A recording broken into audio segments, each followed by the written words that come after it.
the informed investor. Thanks to Century 21 agents, defying mediocrity and delivering extraordinary experiences.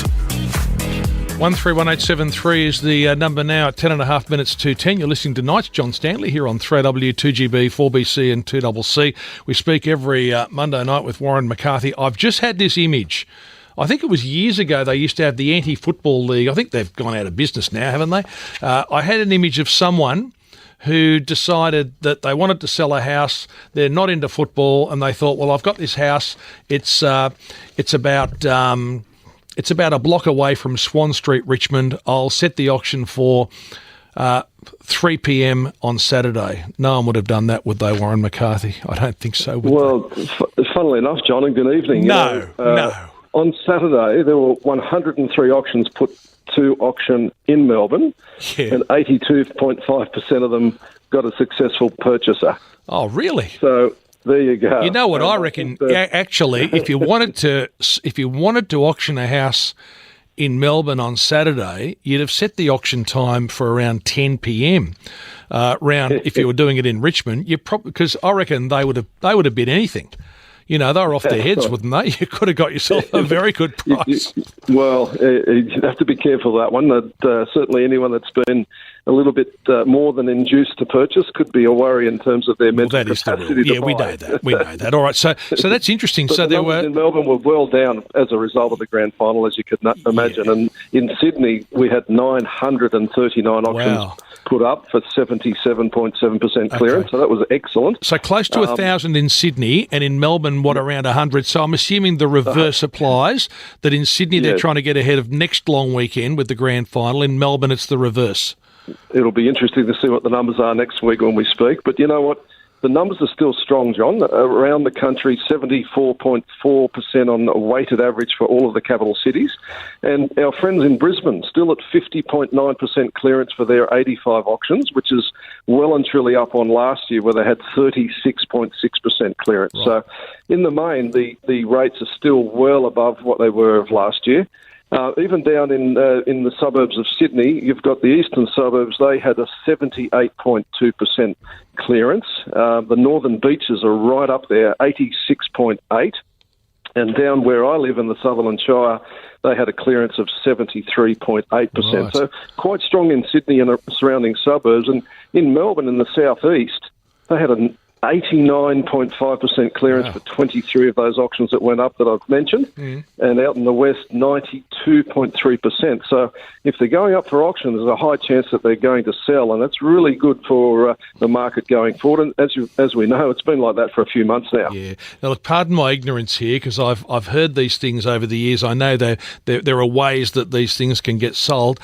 Do people sell on the basis sometimes where there's almost like an ongoing auction where they say, all right, we're going to sell it, and then people just make offers? So can there be that kind of ongoing, almost like a silent auction? Can that work like that? Does anyone do it that way?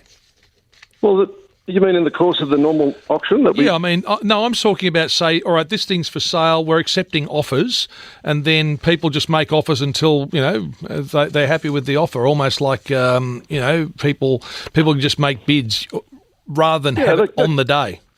That can happen, and it's got to be carefully managed, of course, so that everyone can identify with the transparency of such a negotiation, so that you're dealing with a number of parties, as to say, that may well be silent upon each other, whereas in the view of an auction, it's rather public. You can often see who your other competitor bidder is, and I think that's a little bit more, conducive to getting a proper result. You can know that the fair market is applied, It's interesting because I bought my place now, it was more than 25 years ago, and I saw it and I couldn't believe it because they said, this is for sale. And they gave a price, and I thought, really?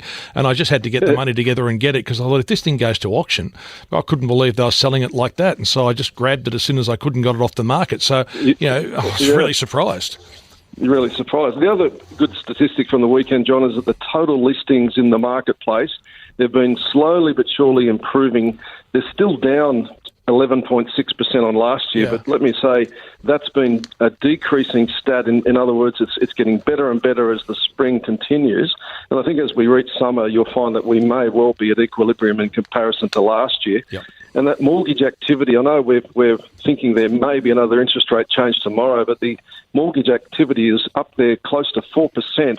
Over the last year. So that's a fairly constant stat over the last couple of months, and it goes to show that money is being released to buyers and they're taking it up. Yeah, it's intriguing because I think Ross Greenwood earlier tonight was saying he thinks it's a given that rates will come down yet again. It'll obviously be good for the housing market. The question then would be self-funded retirees, many of them listening to us right now, worrying about this. And then the question would also be, will the banks pass it on? So do you actually see the effect of it in the mortgage rates?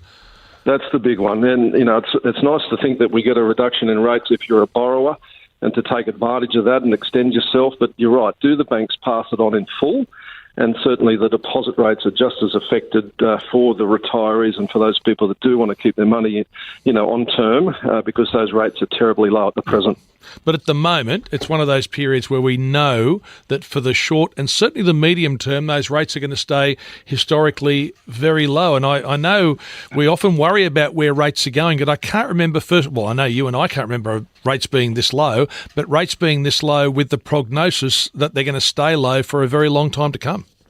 Yeah, I think they will. As we say, it's very cheap money, and why not take advantage of that when it is such? Because we can remember the times when it was around that 13.5%, or in some cases as high as 18.5%, which was rather scary way back when. All right, mate, we'll talk next week. As you say, it'd be interesting to see what happens with Melbourne next week, and then Sydney, where, of course, we've had just had the long weekend gone, and there's a long weekend coming up. Thank you, Warren. Very interesting. Thanks a lot, John. Warren McCarthy, they're the CEO of Century 21. We speak with Warren every Monday to get a review of what's happened on the market, so we'll see whether that long weekend being split with the football finals actually has an impact. I suspect it will.